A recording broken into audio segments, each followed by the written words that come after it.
Yes, and of course it is CME Group. Yes, okay. ticker CME. Got to go there. Their shares have been down nearly 1%. Yes, we all know it. Trading of futures options on the Chicago Mercantile Exchange halted by this data center fault. The outage, hours of disruption, markets across equities, foreign exchange, bonds, commodities. The culprit was this cooling system. Problems at this data center in Chicago, near the Chicago area.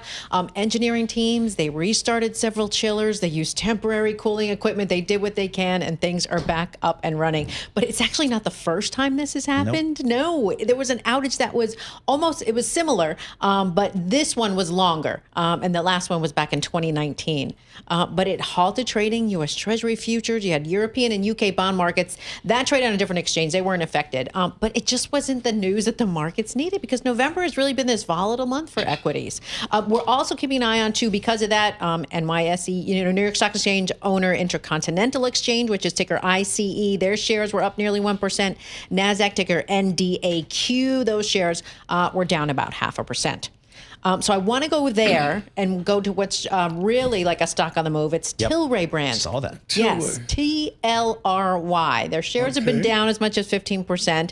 It's a cannabis company, all right? So they unveiled this reverse stock split. It's a 1-for-10 reverse stock split. Shares are beginning trading on a split-adjusted basis on December 2nd. So that's the date they put. So they said that's going to reduce the number of its shares to 116 million from about 1.16 billion. Right. But they just said, it's going to make its shares more attractive to institutional shareholders. So that's what they're saying. Next, what do you got? All right. I got to go Oracle, ticker ORCL.